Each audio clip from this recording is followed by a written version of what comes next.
कि मैया फेरी है नजरिया चलाए सैया माई के दुअरिया।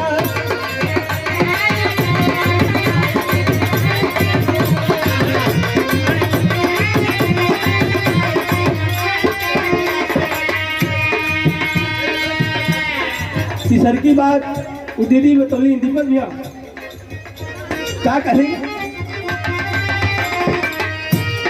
काच काच बासवा के बहनी बनाई के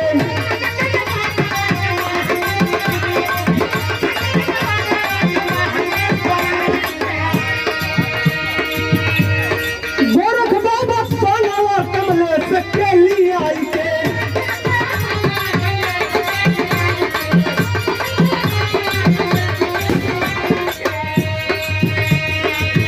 और देखे और छवि प्रधान ध्वनि है कहरिया।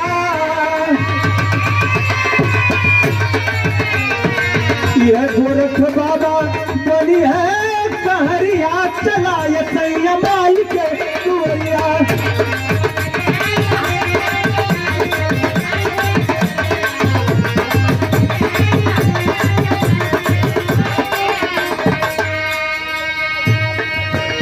आखिरी लाइन में उदास बतौलस ये माई आपका कृपा बड़ी महान बा।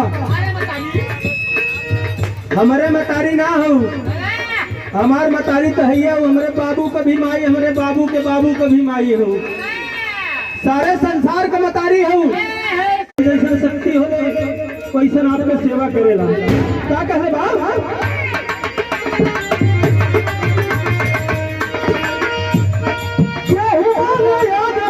रुपया खजनवा